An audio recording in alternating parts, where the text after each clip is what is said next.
नमस्कार एवरीवन। देखिए हम करेंगे introduction of exercise 7.4 that is combination. Permutation के बारे में हम सब कुछ कवर कर चुके हैं। एक्सरसाइज कवर करी, एग्जांपल्स कवर किए, फॉर्मूलाज कवर किए, प्रैक्टिस की हमने, कॉन्सेप्ट को समझा। तो अब हम बात करेंगे कॉम्बिनेशन की।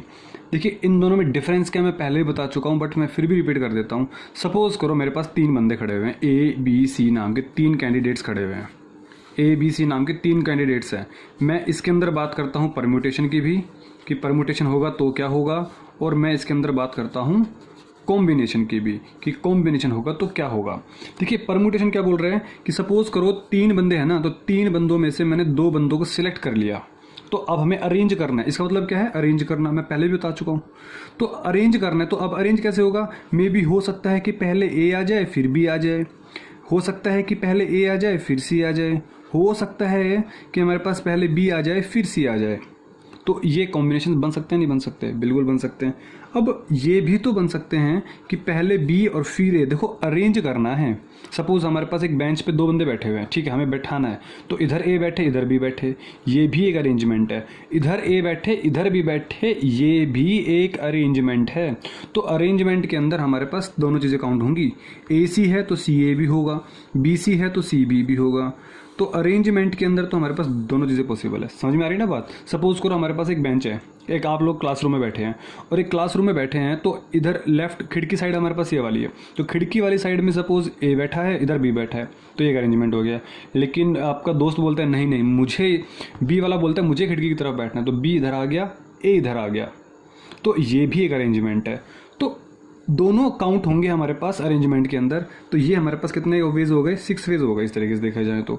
लेकिन अगर कॉम्बिनेशन में कहूँ, जैसे मैंने कहा 3C2, इसमें भी 3 है, लेकिन इसका मतलब क्या है, सिलेक्शन। देखो हमें सिलेक्शन करना है। अब एक बात सोचो कि आपकी क्लास में 3 कैंडिडेट्स हैं, और मैं कहूँ कि 3 में से 2 बंदे सिलेक्ट करने हैं। अब या तो तुम ए और बी को सिलेक्ट कर लो, या तो तुम बी और सी को सिलेक्ट कर लो, या तुम सी और ए को सिलेक्ट कर लो। अब एक बात बताओ, सपोज मैंने बी को और ए को सिलेक्ट किया। देखो ए और बी और ए, क्या दोनों बातें सेम नहीं लग रही? मैंने कहा 3 कैंडिडेट खड़े हैं आपके पास, ये 3 कैंडिडेट है आपके पास। अब 3 में से कोई 2 सिलेक्ट करने हैं आपको। मैंने कहा सिलेक्ट 2, इसका मतलब बता रहा हूँ 3C2 का 2 बंदे सिलेक्ट करने हैं। मैंने 2 बंदे सिलेक्ट कर लिए। अब ये 2 बंदे ऐसे सिलेक्ट करूँ या फिर ये ऐसे सिलेक्ट करूँ, है तो बात बराबर ना, इसमें तो कोई डिफरेंस नहीं हुआ।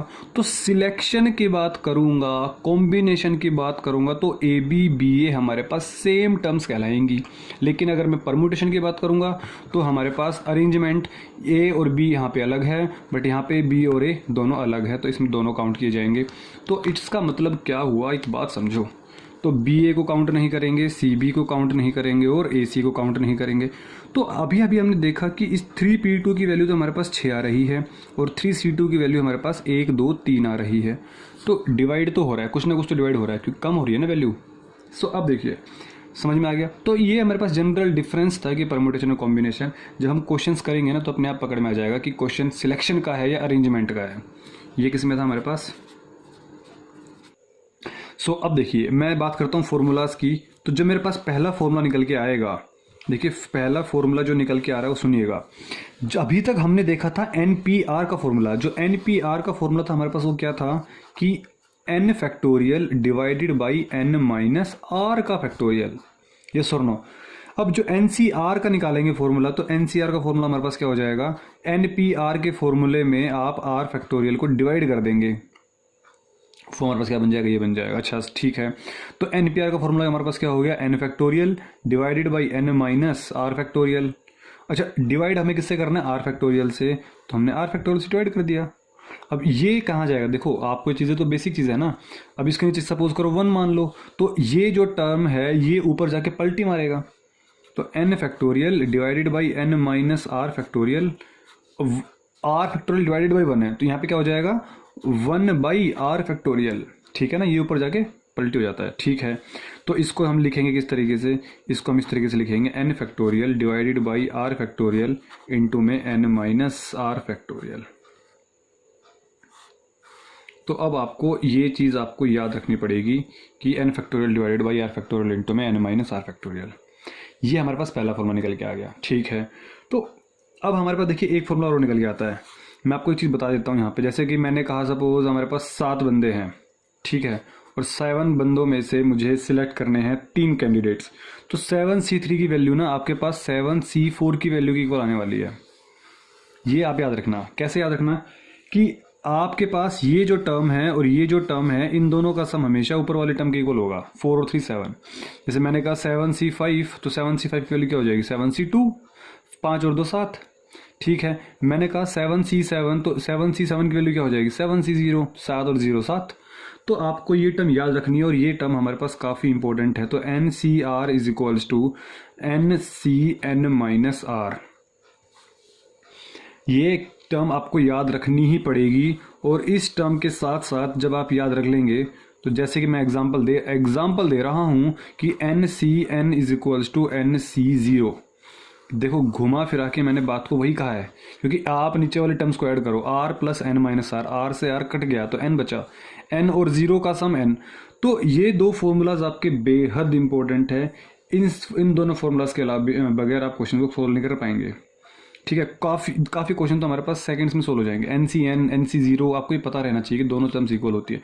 सिर्फ एक कॉन्सेप्ट याद रखो ना, एक कॉन्सेप्ट क्या, कि नीचे वाली दोनों टर्म्स का सम हमारे पास ऊपर वाले टर्म के इक्वल होता है।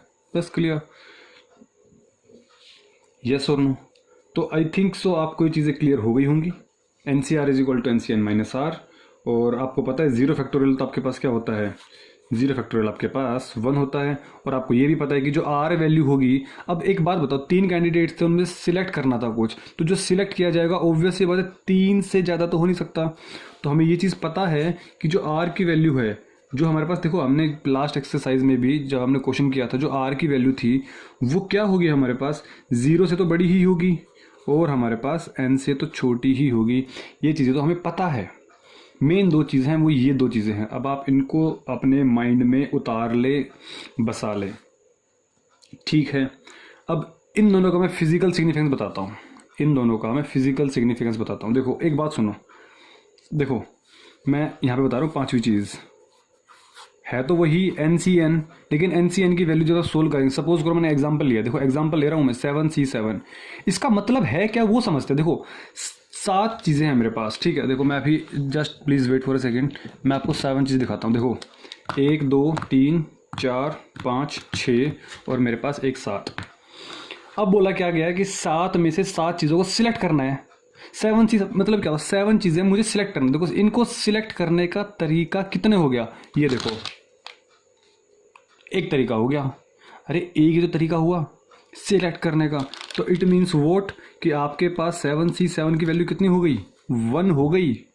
सिलेक्ट करने का तरीका बोला गया, तो 7C7 की वैल्यू 1 होगी। मुझे 7 चीज़ों में से एक चीज़ को मुझे 7 में से 7 को सिलेक्ट करना है, तो कितने तरीके से सिलेक्ट कर सकता हूँ? खत्म।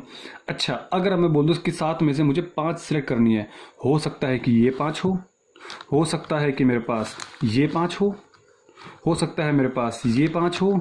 तो ऐसे करके हमारे पास इसमें काफ़ी सारे सिलेक्शन केस बन जाएंगे। लेकिन अगर मैंने बात कही कि 7C7, तो हमारे पास वो 1 हो जाएगा। अच्छा, अगर अब मैं बात करूँ 7NC0 की वैल्यू, तो 7C0 का मतलब 7 चीज़ें हैं और मुझे 0 मतलब मुझे एक भी चीज़ सिलेक्ट नहीं करनी। तो किन तरीका? एक ही तरीका हो गया। कौन सा तरीका हो गया? कि सिलेक्ट मत करो कुछ, तब भी हमारे पास क्या वैल्यू आ जाएगी? 1 आ जाएगी। तो चीज़ों को फिजिकली समझो कि एक्चुअली मैथमेटिक्स कहना क्या चाह रहा है, तो आपको क्वेश्चन मैथमेटिक्स बहुत इजी लगेगा। ठीक है, रटोगे NCN is equal to 1, NCN is equal to 1, NCN is equal to 1, होगा, दिक्कत होगा। आज नहीं तो कल पक्का दिक्कत होगा। ठीक है, सो this is all about introduction of exercise 7.4। अब मैं इसके एग्जाम्पल्स की बात करता हूँ। ठीक है, तो आप इन चीज़ों को प्लीज़ नोट डाउन ज़रूर कर लें। ठीक है, देखो इन चीज़ों को नोट डाउन कर लिया करो, ये सारी चीज़ें आपके काम की हैं। ठीक है, आज नहीं तो कल, और आपके बोर्ड 11th क्लास में भी काम आने वाले हैं, 12th क्लास के जो बोर्ड एग्जाम में भी जब चैप्टर्स पढ़ेंगे आप, प्रोबेबिलिटी वगैरह सब चीज़ें तो काम आने वाली है। सो अब देखिए मैं एग्जाम्पल की बात कर रहा हूँ, तो एग्जाम्पल नंबर 17 की बात कर रहा हूँ, क्योंकि एग्जाम्पल्स यहाँ पे मेरे पास पहले तो मैं ऑलरेडी कवर कर चुका हूँ 15 तक। तो सो एग्जाम्पल नंबर 16 तक कवर कर चुका हूँ। एग्जाम्पल नंबर 17 देखिएगा आप। एग्जाम्पल नंबर 17 क्या कह रहा है कि if NC9 is equals to NC8 then find. मैंने पहले कहा था कि इस चैप्टर के मैं सारे एग्जांपल्स कवर करने वाला हूँ, तो NC9 is equal to NC8। अरे एक बात बताओ, अभी अभी हमने एक फॉर्मूला पढ़ा कि एन सी आर का फॉर्मूला हमारे पास N P R divided by R factorial, और जब मैंने इसको सोल्व किया तो N factorial divided by R factorial into में एन माइनस आर फैक्टोरियल। ठीक है, तो हमें क्या करना होगा, वैल्यू पुट करनी है। तो क्या हो जाएगा, एन फैक्टोरियल आर फैक्टोरियल, तो आर की वैल्यू कितनी है, 9 है, तो 9 factorial N minus R, N minus 9 factorial is equal to N factorial 8 factorial 9 N minus 8 factorial. बोलो यस और नो। तो क्या मैं कह दूं कि एन से एन कट कैंसिल आउट हो गया। अब सुनो मेरी बात, यहाँ पे 9 है, देखो हमें फैक्टोरियल्स को हमेशा ओपन करना है। अब खोल के हम कहाँ तक लेके आए ताकि दूसरा फैक्टोरियल हमारे पास कैंसिल आउट हो जाए। तो ऊपर क्या बचा मेरे पास, 1। अच्छा देखो 9 है, तो 9 फैक्टोरियल को क्या मैं ऐसे लिख दूँ, 9 मल्टीप्लाई बाई 8 फैक्टोरियल, बिल्कुल लिख सकते हैं। अब एक बात सोचो, n माइनस 9, देखो मैंने प्लीज़ लास्ट लेक्चर देखे होंगे तो आपको समझ में आ जाएगा डेफिनेटली। अब मैं कहूँ कि एक तो मेरे पास n माइनस 9 फैक्टोरियल है और एक मैंने कहा कि n माइनस 8 फैक्टोरियल है। किसको खोलूँ तो ताकि दूसरा बन जाए, क्या कहना चाह रहा हूँ इधर देखो, इसको मैं खोलता हूँ तो क्या बनेगा, n minus 9, n minus 9 minus 1, तो अगले टर्म हमारे पास क्या आने वाली है, n माइनस 10 फैक्टोरियल आने वाली है। इसको खोलते हैं, n माइनस 8, तो अगली टर्म क्या आएगी, n माइनस 8 माइनस 1, क्योंकि माइनस 1 होता है ना, ऑब्वियस सी बात है। पहले लेक्चर में मैंने अच्छे तरीके से 2-3 क्वेश्चन में तो मैंने अच्छे तरीके से एक्सप्लेन किया हुआ है, खोल के एक्सप्लेन किया हुआ है। सो ठीक है, तो n माइनस 9 फैक्टोरियल को नहीं टच करेंगे क्योंकि ये तो हमारे पास n माइनस 10 दे रहा है, तो multiply by n minus 9 factorial 1 upon में 8 फैक्टोरियल, और n माइनस 8 फैक्टोरियल मतलब n minus 8 multiply by n minus 9 का फैक्टोरियल। ठीक है, सो क्या मैं कह दूँ कि n माइनस 9 फैक्टोरियल से कट गया, 8 फैक्टोरियल से 8 फैक्टोरियल कट गया, बचा क्या मेरे पास 1/9, और इधर क्या बचा मेरे पास n माइनस 8। तो n माइनस 8 को मल्टीप्लाई कर देंगे यहाँ पे और 9 को मल्टीप्लाई कर देंगे यहाँ पे, तो n की वैल्यू कितनी आ गई मेरे पास, 9 प्लस 8 इट मीन्स 9 और 8 17 वैल्यू आ गई। कितनी वैल्यू आ गई हमारे पास, n की वैल्यू 17, बोल रहे हैं NC 17 निकालना है, तो देयरफॉर n की वैल्यू कितनी 17, तो 17C 17 रटना नहीं है, 17 में से 17 चीज़ों को सिलेक्ट करना, तो एक ही तो तरीका हुआ, एक ही तो प्रोसेस होगा कि आप 7 चीज़ों को सिलेक्ट कर सकते हो। अरेंज करना होता तो अलग तरीके होते हैं, तो बहुत सारे होते थे, लेकिन 17C 17 का मतलब एक होगा। इट मीन्स अब हमारा आंसर क्या आ जाएगा, हमारे पास आंसर 1 आ जाएगा। बोलो समझ में आया या नहीं। ठीक है, सो अब मैं बात करता हूँ क्वेश्चन नंबर एग्जाम्पल नंबर 18 की, देखिएगा। So example number 18 says what, देखिएगा बोल रहे क्या कि एक कमेटी ऑफ 3 पर्सन्स, हमारे पास एक कमेटी है 3 पर्सन्स की है। अब सुनो, पहले मैं रफली समझाऊंगा, उसके बाद फिर हम लिखेंगे, तो यहाँ पे समझाता हूँ क्या दिक्कत है। तो हमारे पास 3 पर्सन्स हैं, ठीक है, सिलेक्ट करने, is to be constituted from a group of 2 man and 3 women. सुनो मेरी बात, इसको अभी नहीं, अब लिखेंगे। हमारे पास 2 आदमी हैं और 3 औरतें हैं, 2 मैन एंड 3 वुमेन। अब हमें इन दोनों में से 3 पर्सन्स को सिलेक्ट करना है, कॉन्स्टिट्यूटेड करना है, 3 पर्सन्स को सिलेक्ट करना है। समझ में आ गई, टोटल 5 बंदे हो गए, 5 में से 3 को सिलेक्ट करना है, अरेंज नहीं करना। क्वेश्चन में साफ साफ बोला गया है तो सिलेक्ट करना है, मतलब आपको सी लगाना है, NCR वगैरह वाला formula. In how many ways can this be done, how many of these committees would consist of, बोल रहे कि आप किस तरीके से सिलेक्ट करोगे। तो पहली चीज़ क्या हो गई हमारे पास कि टोटल कितने बंदे हो गए, 5 कैंडिडेट्स हो गए, तो 5 में से 3 सेलेक्ट करने, तो 5C3 जो भी आंसर आएगा, ठीक है देख लेंगे। तो पहला तरीका तो ये हो गया। अब आगे क्वेश्चन पढ़ो, ये तो हमारे पास हो गया in how many ways can be done, तो हम लिख सकते हैं क्या, so there are total 5 different persons, there are 5 persons, वो भी डिफरेंट लिखना चाहो तो लिख दो। तो हमारे पास 5 डिफरेंट पर्सन्स, बोलो हाँ या ना, ठीक है। अब हमारे पास टोटल रिक्वायर्ड वेज कितने हो गए, देखो पहले 2 स्टेटमेंट है मेरे पास, ध्यान से पढ़ो question. In how many ways can this B done, तो पहले मैं उसका आंसर दे रहा हूँ, रिक्वायर्ड नंबर ऑफ वेज कितना हो गया, 5 में से 2 और 3 5 में से मुझे 3 को सिलेक्ट करना है, तो 5 factorial divided by 3 factorial into में 5 माइनस 3 फैक्टोरियल, तो 5 इंटू में 4 मल्टीप्लाई बाई 3 फैक्टोरियल। थोड़ा सा खोल दिया मैंने, क्यों खोल दिया, क्योंकि नीचे 3 फैक्टोरियल था, 5 में से 3 गया 2 फैक्टोरियल, 3 से 3 गया 2 फैक्टोरियल 2 ही होता है, तो 5 चौक 20 बटा 2 10, अरे 5 4 ज़ा 20, 20 डिवाइडेड बाई 2, 10 ही तो होगा। तो इट मीन्स हमारे पास 10 तरीके हैं कि इन पाँचों में से मैं 3 पर्सन को सिलेक्ट करूं, ये है। ठीक है, अब हम चलते हैं अगले पार्ट पे। बोल रहा है how many of these committees would consist of, बोल रहा है इसमें से हम सिलेक्ट करें एक वुमेन ना, एक मैन को और 2 वुमेन को। समझ आ रही है मेरी बात? सो हमें सिलेक्ट करना है इतने चीज़ों को। अब एक बात सोचो, एक आदमी सिलेक्ट करना पड़ेगा, वो इसमें से सिलेक्ट करोगे, इसमें सिलेक्ट करोगे, इसमें सिलेक्ट करोगे, ऑब्वियस सी बात है। 2 आदमियों में से हमें एक आदमी को सिलेक्ट करना है, तो 2C1। 3 औरतों में से मुझे 2 औरतें सिलेक्ट करनी है। Out of 3 womens I have to select 2 womens, तो it means 3C2। So can I say that the required number of candidates, ये हमारे पास सेकेंड पार्ट ऐसे करके दिखा सकते हो। Second part, required number of candidates कितने हो गए? 2 में से हमने एक आदमी सिलेक्ट करना है, मल्टीप्लाई बाई, अब सुनो मल्टीप्लाई और प्लस कब आएगा, और 3 वुमेन्स में से मुझे 2 सिलेक्ट करनी है। मैं आपको एक छोटी सी बात बता दे रहा हूँ जो हमने सेट्स में पढ़ा था, अगर एंड आ जाए तो हमें मल्टीप्लाई यूज़ करना है, अगर और आ जाए तो हमें प्लस यूज़ करना है।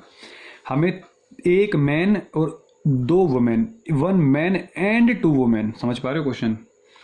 देखो क्वेश्चन पढ़ो ढंग से, 1 मैन एंड 2 वुमेन लिखा हुआ है, एक औरत 2 आदमी, तो हमें तीनों चाहिए ना, तो हमें क्या करना पड़ेगा? मल्टीप्लाई करना पड़ेगा यहाँ पे। क्लियर और नोट? सो 2C1 इंटू 3C2, तो इसको सोल्व करो जरा। तो 2C1 की वैल्यू हमारे पास कितनी हो जाएगी? 2 factorial, 2 factorial divided by 1 factorial, 2 minus 1 का factorial, multiply by 3C2 means 3 factorial. अब 3C2 लिखूँ या 3C1 लिखूँ, बात तो बराबर है, लेकिन चलो अभी मैं तो ये लिख देता हूँ। सो 2 में से 1 गया 1 फैक्टोरियल, 1 फैक्टोरियल तो 1 ही होगा, 2 में से 1 गया 1 फैक्टोरियल तो ये भी 1 ही होगा। 3 factorial means 3 multiply by 2 factorial, क्योंकि हमारे पास नीचे 2 फैक्टोरियल था। 3 में से 2 गया 1 फैक्टोरियल, तो 1 फैक्टोरियल तो 1 ही होगा। 2 फैक्टोरियल से 2 फैक्टोरियल गया, 1 तो 1 ही होता है, 2 फैक्टोरियल 2 ही होता है, तो 2 तिया 6, 2 3 ज़ा 6। तो हमारे पास 6 तरीके होंगे, हम इसमें 1 मैन और 2 वुमेन सिलेक्ट कर सकते हैं। क्लियर और नोट? समझ आ रही है बात, नहीं आ रही समझ में? तो this is our example number 18। ठीक है, so now move to the example number 19 and this is the most important example of the exercise 7.4। अगर आपने इस एग्जाम्पल को समझ लिया तो डेफिनेटली आपको कोई भी डाउट नहीं आने वाला अपकमिंग एक्सरसाइज में ऑफ रिलेटेड टू कॉम्बिनेशंस। समझो मेरी बात, समझो। अब बोल रहे हैं what is the number of, थोड़ा सा स्पेस छोड़ देते हैं, बोल रहे हैं what is the number of ways of choosing 4 cards from A pack of 52 playing cards. मैं आपको बता दूं कि देखो, आपको इतना तो पता है ना कि हमारे पास टोटल 52 कार्ड्स होते हैं, ताश के पत्ते। आपने 10th क्लास में लास्ट में चैप्टर में पढ़ा था, और उसमें से 13 13 13 13 होते हैं। ठीक है, डायमंड्स, हार्ट्स, स्पेड, क्लब। ठीक है, तो बाकी हम देखेंगे क्या क्वेश्चन के अकॉर्डिंग जितनी जरूरत पड़ेगी हमें उतना देखेंगे, बाकी जब हम प्रोबेबिलिटी पढ़ेंगे तब डिस्कस करेंगे बाकी चीज़ों को। तो बोल रहा है कि what is the number of ways of choosing 4 cards, हमें इसमें से 4 कार्ड सिलेक्ट करने हैं आउट ऑफ 52। ठीक है, तो पहले मैं total required number of veg select कर देता हूँ। Total required number of veg, क्या कहना चाह रहा हूँ मैं कि पहले 52 पत्तों में से मैंने 4 पत्ते सिलेक्ट कर लिए, देखते हैं कितने बन रहे हैं। तो 52 factorial divided by 4 factorial, 52 minus 4 factorial, तो कितना बन गया ये 52 फैक्टोरियल, तो 4 फैक्टोरियल, और 52 में से 4 गया तो 48 फैक्टोरियल। इसको क्या करोगे 52 multiply 51 multiply 50 multiply 49 multiply 48 factorial. जब आप इसको सोल्व करेंगे तो आपका आंसर आ जाएगा 270725। ठीक है, इसको मल्टीप्लाई तो आपको करना ही पड़ेगा। अब मैं बात करता हूँ फर्स्ट पार्ट की। देखो फर्स्ट पार्ट क्या कह रहा है, बोला 4 cards are of same suit. अब मेरी बात सुनो, आपके पास 13 पत्ते हैं, सेम सूट मतलब या तो चारों के चारों पत्ते हों वो हमारे पास इसमें से बिलोंग करें, सपोज ये हर्ट है, या फिर चारों पत्ते हमारे पास डायमंड्स में सेलेक्ट करें, या फिर चारों पत्ते हम इसमें से सिलेक्ट करें, या फिर चारों पत्ते इसमें से सिलेक्ट करें। देखो मैं बोल कह रहा हूँ, चारों पत्ते चारों कार्ड्स मैं इसमें सिलेक्ट करूं, या मैं इस पे ध्यान दे रहा हूं, इस पे जोर दे रहा हूं मैं, या मतलब और, या फिर मैं इसमें से सिलेक्ट करूं, या फिर मैं इसमें से, या फिर इसमें से। और अभी अभी मैंने बताया अगर मैं या लगाऊंगा तो और लगाऊंगा तो क्या करना पड़ेगा, बीच में प्लस करना पड़ेगा। देखो मैंने जो बातें बताई हैं प्लीज़ उसको ध्यान में सुनो, समझ में आ रही है मेरी बात क्या कह रहा हूँ। So we have to select 4 cards. लिखना चाहो तो थोड़ी बहुत इंग्लिश लिख दो अगर आपकी थोड़ी सी इंग्लिश सही है। We have to select 4 cards. Select, this is select, okay, आपकी स्केच में दिख नहीं रहा। 4 cards, these may be what 4 cards of, ये हो सकता है कि 4 कार्ड्स ऑफ हार्ट भी हो सकते हैं, और मैंने इसको और लिखा, मे बी हो सकता है कि 4 कार्ड्स ऑफ स्पेड हो सकता है, और 4 कार्ड्स हमारे पास डायमंड हो सकता है, और हमारे पास 4 कार्ड्स हमारे पास किसके हो सकते हैं, क्लब के हो सकते हैं। ठीक है, अब तो रिक्वायर्ड नंबर ऑफ वेज क्या हो गए, रिक्वायर्ड नंबर ऑफ वेज क्या हो गए, सोचो जरा, सोचो 4 कार्ड सिलेक्ट करने हैं 13 में से, तो 13C4 बीच में आ गया, और फिर हमें 13 कार्ड 4 में से, 13 कार्ड में से 4, 13 कार्ड में से 4, तो 13C4, 13C4, 13C4 and 13C4, जो सेम ही हो गया ना। तो 4 multiply by 13C4, 4 multiply by 13 factorial, 4 factorial और 13 माइनस 4 का फैक्टोरियल, अरे वही लगाया n factorial divided by r factorial into में n माइनस r का फैक्टोरियल। ठीक है, तो हमारे पास ये हो गया। इसको सोल्व कर सकते हो आप, इसको तो आपको सोल्व करना ही पड़ेगा। 4 multiply by 13 factorial divided by 4 factorial multiply by 9 factorial, क्योंकि 13 में से 4 गया 9, तो 13 गुना 12 गुना 11 गुना 10 गुना 9 फैक्टोरियल, 9 से 9 कटेगा, इसको खोला, फिर 4 multiply by 3 multiply 2 multiply by 1, तो 4 से 4 कटेगा, जो भी हमारे पास आंसर आएगा उसको हम लिख देंगे एज इट इज़। तो 2860 हमारे पास क्या आ जाएगा, इसका आंसर आ जाएगा। 4 पत्तों को सिलेक्ट करने के तरीके हमारे पास इतने हैं।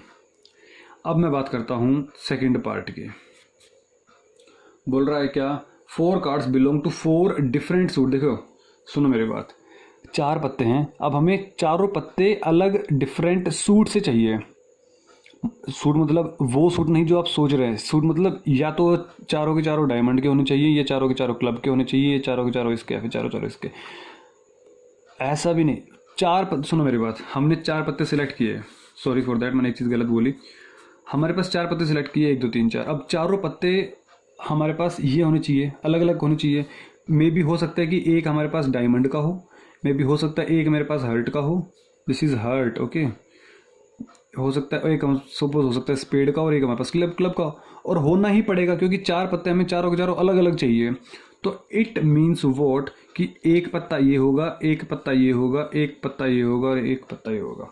तो 4 कार्ड हमारे पास इस तरीके से होंगे, मतलब एक कार्ड सिलेक्ट करना पड़ेगा अब हमें 13 में से, तो 13C1 इसमें से भी एक सिलेक्ट करना पड़ेगा, इसमें से भी एक सिलेक्ट करना पड़ेगा, और इसमें से भी हमें एक कार्ड सिलेक्ट करना पड़ेगा। सो 13C1, 13C1, 13C1, 13C1, so total required लिख देना कि 1 card out of spade, 1 card out of this, 1 card out of this, 1 card out of this.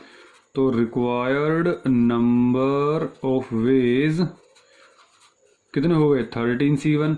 अब सुनो मेरी बात, यहाँ पे प्लस आएगा या मल्टीप्लाई आएगा। देखो टोटल हमें कितने पत्ते सिलेक्ट करने हैं, टोटल 4। समझो मेरी बात, समझो एक बार सुनो, टोटल पत्ते हमें सिलेक्ट करने हैं 4। इसकी बारे बात करें तो अगर सपोज यहाँ पे मैं एंड लगा देता तो 4 इसमें सिलेक्ट हो गए, इसमें भी, तो 16, तो टोटल पत्ते हो गए 16। लेकिन हमें 16 पत्ते नहीं चाहिए, हमें चाहिए टोटल 4। तो या तो 4 इसमें से ले लो, या 4 इसमें से ले लो, या 4 इसमें से, या 4 इसमें से। अब हमें यहाँ पे 4 पत्ते चाहिए, तो 4 हमें एक पत्ता ये लेना पड़ेगा, और अब मैं या नहीं बोल रहा, और बोल रहा हूँ, एंड बोल रहा हूँ, समझ पा रहे हो। एक पत्ता इसका सिलेक्ट करेंगे, और एक पत्ता इसका, और एक पत्ता इसका, और एक पत्ता इसका। इट मीन्स मैं किसका वर्ड का यूज़ कर रहा हूँ, मैं एंड वर्ड का यूज़ कर रहा हूँ। तो हमारे पास यहाँ पे क्या लगेगा, मल्टीप्लाई लगेगा।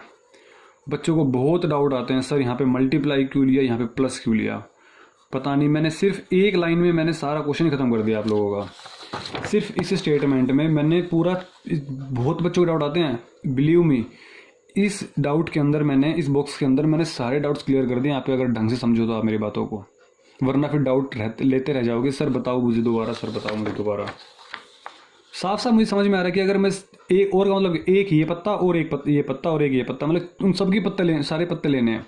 मैंने कहा और या तो ये या फिर ये, तो हमारे पास एक ही सिलेक्ट करेंगे ना उसमें से, ऑब्वियस सी बात है। ये सर समझ में आ गया? नहीं सर मुझे समझ में नहीं आ रहा, अभी भी एक दो बच्चे हैं जो कर रहे हैं। दोबारा सुनो मेरी बातों का मतलब। तो 13C1 13C1 13C1 13C1, देखो कितना हो गया मेरे पास अभी। अब आप इसको देखो 13C1 की वैल्यू है कितनी, पहले ये सोचो।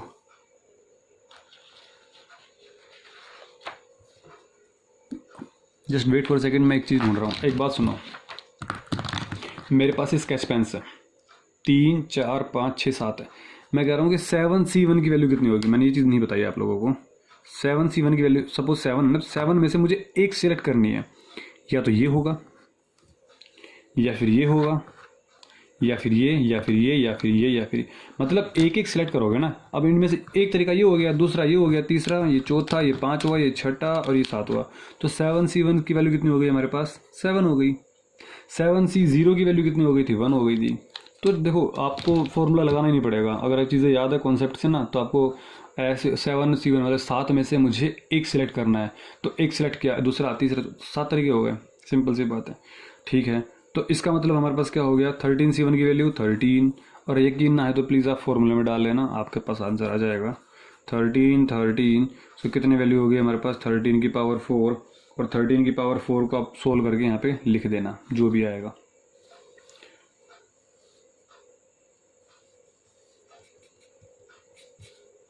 बोलो समझ में आया या नहीं समझ में आया? आई थिंक कॉन्सेप्ट क्लियर होने चाहिए आपके, हो गए होंगे। बोल रहे आर फेस कार्ड, देखो फेस कार्ड कौन सा होता है, जिसके चेहरे पे हमारे पास फेस बना होता है। क्या बना होता है हमारे पास, फेस बना होता है। जैसे किंग, क्वीन, इन सब पे हमारे पास क्या बना होता है, फेस बना होता है। ठीक है ना, तो मैं पहले बात कर देता हूँ फेस कार्ड के बारे में। तो फेस कार्ड हमारे पास कौन से हो गए, किंग पे बना होता है, क्वीन पे बना होता है और जैक पे बना होता है। सिर्फ और सिर्फ 3 कार्ड्स पे बना होता है। लेकिन सोचो जरा, किंग के भी तो हमारे पास 4 कार्ड्स हो गए, एक डायमंड का होगा, एक हमारे पास हार्ट का होगा, एक स्पेड का होगा, एक क्लब का होगा। इसमें भी 4 होंगे और इसमें भी 4 होंगे। तो टोटल हमारे पास कितने कार्ड्स हो गए, 4 8 और 12 पत्ते हो गए मेरे पास फेस कार्ड, जिनके ऊपर फेस बना होता है। 52 पत्तों में से 12 पत्तों में फेस बने होते हैं। समझ में आ गई बात? तो पहली चीज़ तो पता रहनी चाहिए कि फेस कार्ड हैं कौन से। क्लियर और नोट, जिसके ऊपर फेस बने। इक्के में नहीं होता, जो एस होता है ना, इसको जिसको बोलते हैं इक्के का पत्ता, वो उस इक्के में फेस नहीं बना होता। बाकी तो 10 9 8 7 उनमें तो कोई फेस होगा मतलब ही नहीं है।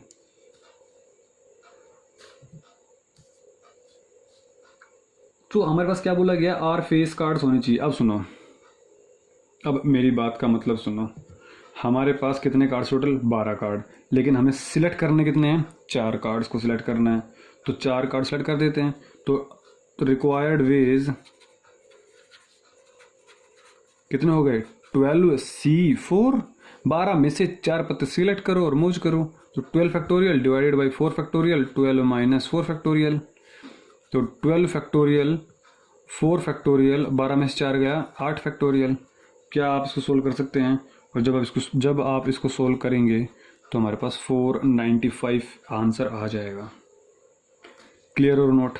So this is your example number 19 के 3rd पार्ट। अब मैं बात करता हूँ 4th एंड 5th पार्ट के बारे में।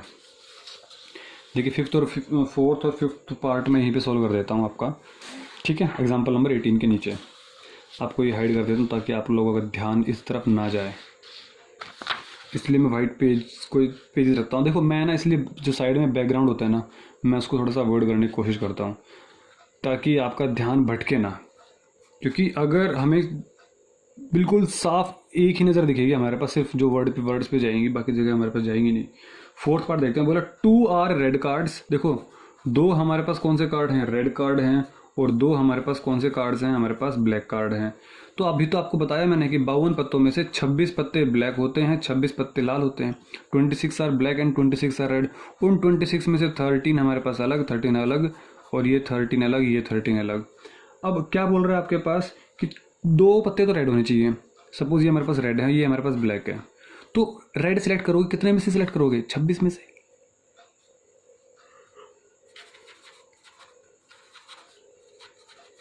तो रिक्वायर्ड वेज 26 में से 2 सिलेक्ट करने हैं, ऐसे ही ब्लैक 2 चाहिए तो 26 में से 2 सिलेक्ट करने हैं, तो 26C2 मल्टीप्लाई बाई एंड, क्योंकि हमें ये भी चाहिए और ये भी चाहिए तो एंड चाहिए हमें, समझ में आ रहा है, एंड आ गया मतलब मल्टीप्लाई आ गया, तो 26C2 मल्टीप्लाई बाई 26C2, तो 26C2 मतलब 26 फैक्टोरियल 2 फैक्टोरियल एंड 26 में से 2 गया तो 24 फैक्टोरियल मल्टीप्लाई बाई 26 फैक्टोरियल, ये तो दोनों सेम ही हो जाएगा ना, ये हो गया।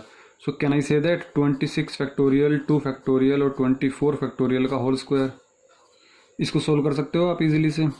26 मल्टीप्लाई बाई 25 मल्टीप्लाई बाई 24 का फैक्टोरियल, ये नीचे 2 फैक्टोरियल मतलब 2 और 24 फैक्टोरियल हमारे पास एज इट इज़ हमारे पास। अब इसको तो गुना कर ही देंगे, ये एकम और ये 13, सो इट मीन्स वोट 13 गुना 25 का होल स्क्वायर कर दीजिए और आपका आंसर आ जाएगा। कितना आंसर आएगा हमारे पास 105625। सो कॉन्सेप्ट समझो, कोई मुश्किल नहीं, ये हमारे पास आंसर आ गया फोर्थ पार्ट का। किसका? फोर्थ पार्ट का।